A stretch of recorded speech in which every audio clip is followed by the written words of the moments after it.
e o assunto é eleição.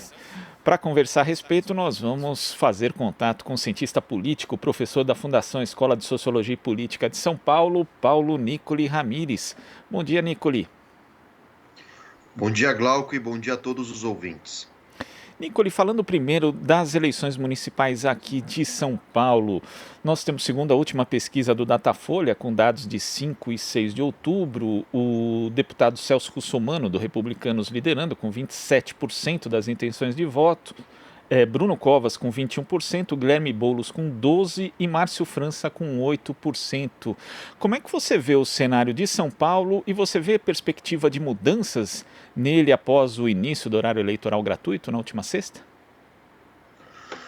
Bom, primeiro que São Paulo é sempre uma caixinha de surpresas, né? O Russomano, salvo engano, em outras 4 oportunidades, nas primeiras pesquisas também despontava na primeira colocação e com uma ampla margem de vantagem em relação aos seus concorrentes. Mas a gente não pode esquecer que essa mesma pesquisa mostra um índice muito elevado de rejeição de Russomano, o que significa que nas próximas pesquisas os seus números possam sim vir a cair. Não que queiramos jogar uma praga contra Celso Russomano, mas a tendência é essa.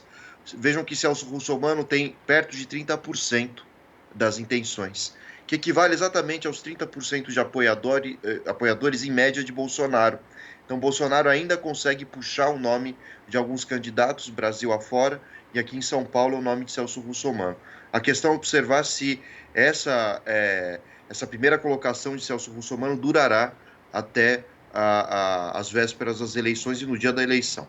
Agora, a situação em relação à campanha eleitoral via televisão, me parece que desde 2018 no Brasil, com a eleição de Bolsonaro, a TV ela perdeu a força que tinha em relação aos outros meios de comunicação, inclusive a internet, né? A gente não pode esquecer que Bolsonaro venceu com menos de 1 minuto, né, de TV durante sua campanha eleitoral, menos que isso, e o que angariou o nome de Bolsonaro foi a internet. E não só Bolsonaro, como também youtubers, entre outros indivíduos, né, partidos enfim, e concorrentes à campanha eleitoral que venceram via internet. Então a gente tem um deslocamento esse ano muito mais claro, né, da internet como uma grande estratégia eleitoral. Exemplo disso é Boulos, até mesmo o PT, com pouco tempo de TV, também tenta promover o nome do Tato através das redes sociais. E a juventude que tem concorrido também ao cargo de vereador também tem usado bastante a internet. Então, me parece que nessas eleições a gente vai ter a consolidação da internet como um mecanismo de divulgação de nomes, tanto do centro, da direita, da esquerda, e para os próximos anos, e já nessa eleição, a gente tem novas configurações dentro da Câmara dos Vereadores e também Brasil, nos principais estados brasileiros e municípios, melhor dizendo, né? Então, de fato, a gente tem ainda em São Paulo um cenário absolutamente aberto. Boulos vem crescendo, o que é absolutamente relevante, usando estratégias muito interessantes nas redes sociais para angariar apoio, né? Ele praticamente criou uma espécie de reality show da sua campanha, não é o único que está fazendo isso, mas Boulos conseguiu absorver parte da tendência dos votos petistas à sua imagem, né? Agora, uma coisa certa, né? Em São Paulo, quem vencer terá grandes dificuldades em formar coalizões dentro da Câmara, né? Essa é uma tendência diante do uso da internet, da fragmentação dos discursos e cada vez mais pessoas oriundas, né, das redes sociais adquirindo, enfim, cargos tanto para prefeitos como também na Câmara, né? Isso não só em São Paulo, mas Brasil, no nível Brasil mesmo. Agora, quando a gente fala em trabalho de redes sociais, Nicoli, tem aí o Facebook, Twitter, Instagram, que são ferramentas que até as campanhas podem acompanhar, podem monitorar, mas a rede social que foi fundamental, pelo menos nas eleições de 2018, foi o WhatsApp, que é muito mais difícil de fazer esse monitoramento, esse acompanhamento, e boa parte da campanha que acontece ali, ela é de certa forma subterrânea, não está ali a olho nu.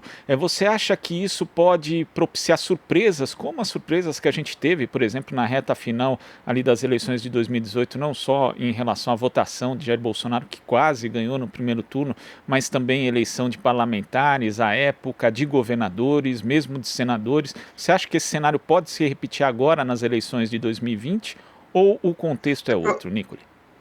É provável que sim, Glauco. Porém, a gente não pode esquecer que em 2018 o uso do WhatsApp foi uma grande novidade, né? Não que não tivesse sido usado em 2016, mas em 2018 a gente teve o uso massivo do WhatsApp e com intenções, né, de produzir fake news após verdade, né, muitos negacionismos. No entanto, nesses 2 anos que separam a eleição presidencial e agora as municipais, houve um grande avanço da mídia convencional em alertar a população a respeito do uso dessas redes, sobretudo o WhatsApp. Então, eu diria que hoje o leitor ele fica um pouco mais calejado. Não vou dizer que é a totalidade dos eleitores, mas pelo menos uma parte considerável, talvez pessoas mais instruídas e pessoas instruídas que têm capacidade de influenciar seus familiares. Né, sobretudo porque essa divulgação de notícias falsas ocorriam entre pessoas com vínculos mais próximos, né, fosse de amizades, familiares, esse tipo de coisa. Então, nos Estados Unidos, isso já está muito claro, por exemplo, com a eleição ou com a possível reeleição de Trump. É difícil que ele se reeleja, mas vejam que os eleitores americanos já se adaptaram nesse prazo de 4 anos, entre 2016 e a eleição desse ano, em relação ao uso de fake news.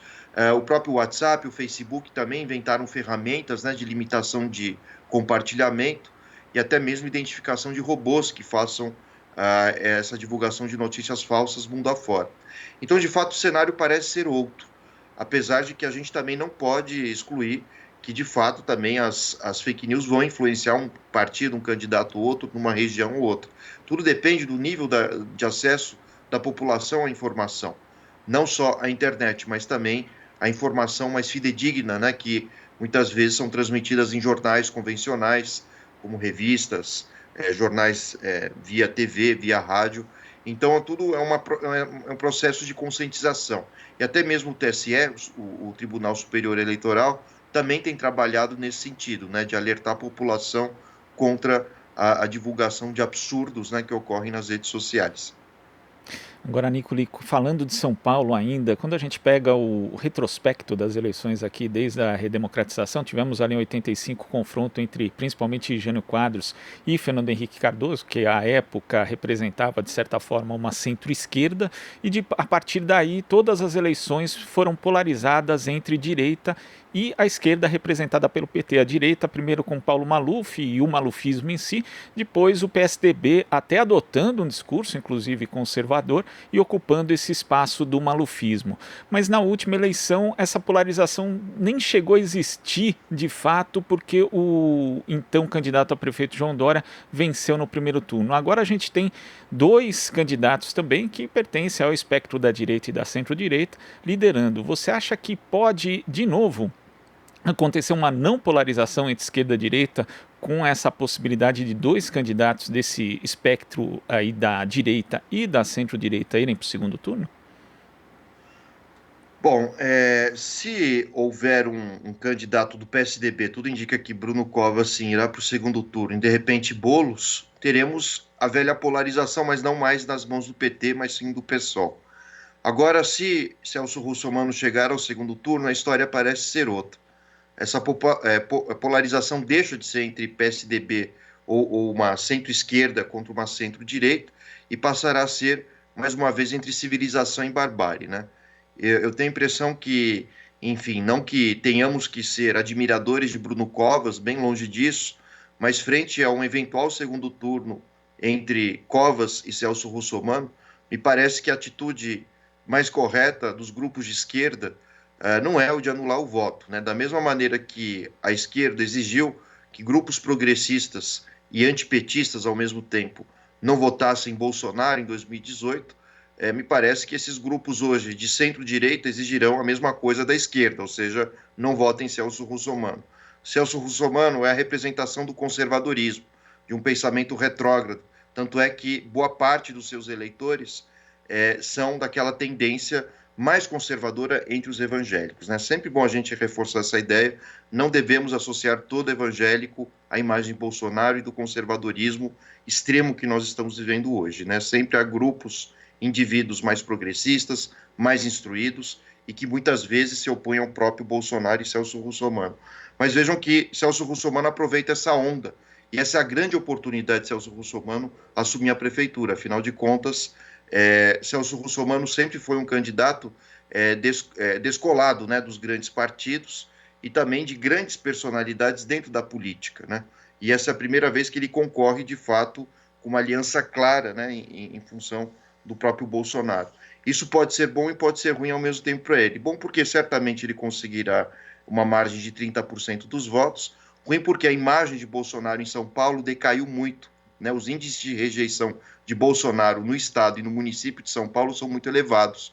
Então, associando uma coisa com a outra, e talvez com todos esses problemas que a nossa cidade enfrentou com a pandemia, a tendência é que, caso o Celso Russomano chegue no segundo turno, talvez não seja eleito. Se é que chegue no segundo turno, que é outra história, né? Celso Russomano tem um histórico, né, de quedas abruptas, né, às vésperas das eleições, e talvez agora, pela quinta vez, ele siga esse destino, né? Talvez ele alcance o pentacampeonato de uma eleição em que às vésperas ele perde de fato uma quantidade exorbitante de eleitores. Por quê? Porque sempre às vésperas das eleições fica nítida qual é a feição de Celso Russomano, né? Ou seja, é um indivíduo oriundo das elites, com pouco vínculo com as periferias, a não ser via a religião evangélica, e muitas vezes o Celso Russomano não é uma figura que circula permanentemente entre os evangélicos, né? Sempre aparentando ter uma visão tanto oportunista, né, frente a esse público.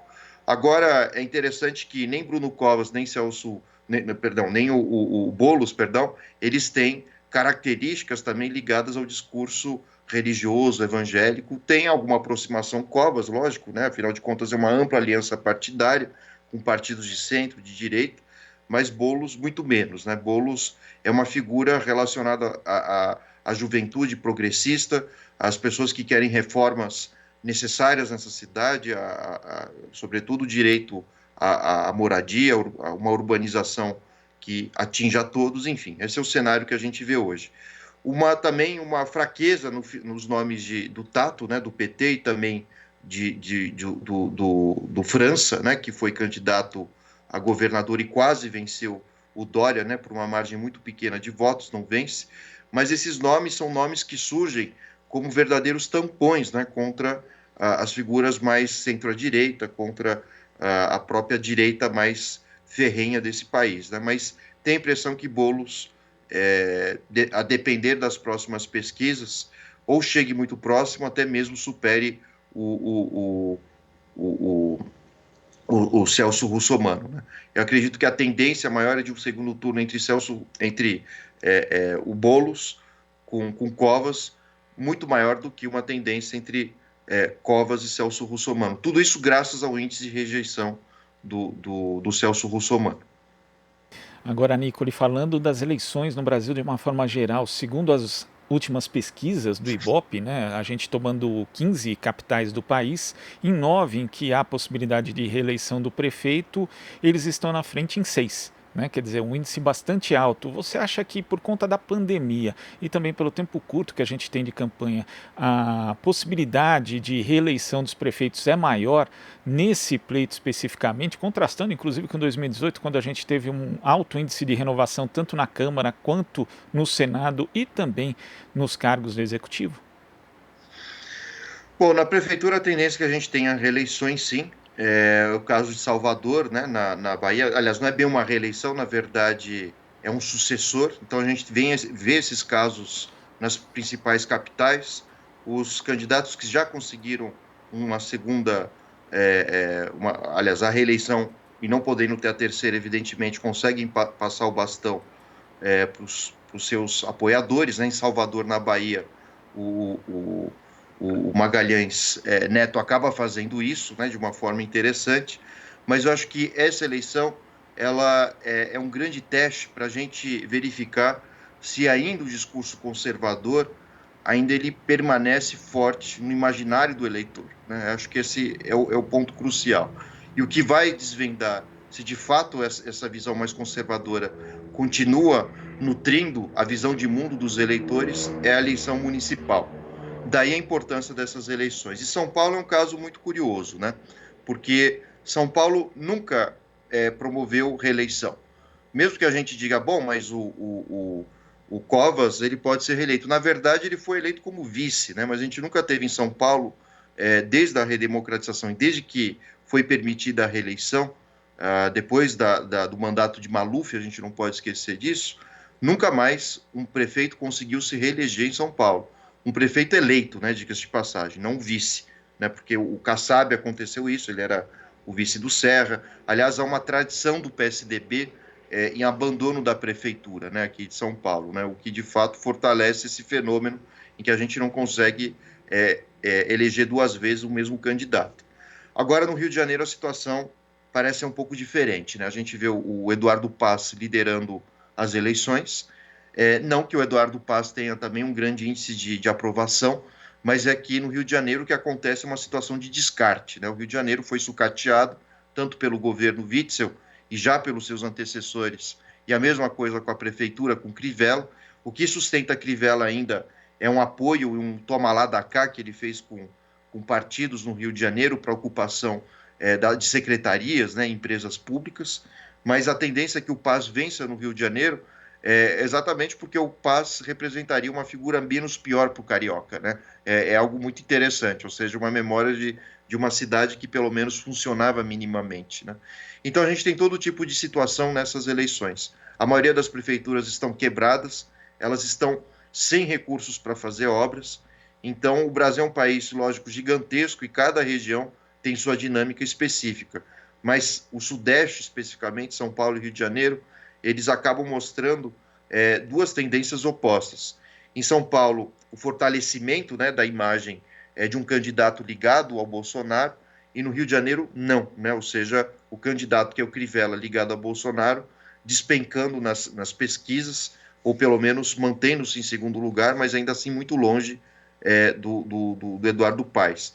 Então, a depender, né, da divulgação de informações via internet e da campanha televisiva, essa eleição também pode ser um marco em termos de alavancagem da rejeição da figura de Bolsonaro e de figuras também atreladas a seu nome. Mas tudo isso fica a depender das estratégias dos marqueteiros de campanhas eleitorais, né? Tá certo, Nicoli. Muito obrigado pela sua participação aqui no Jornal Brasil Atual neste feriado e até a próxima. Eu que agradeço e bom feriado a todos, bom descanso. Igualmente, conversamos aqui com o cientista político, professor da Fundação Escola de Sociologia e Política de São Paulo, Paulo Nicoli Ramires. Você está ouvindo Jornal Brasil Atual. As notícias que os outros não dão.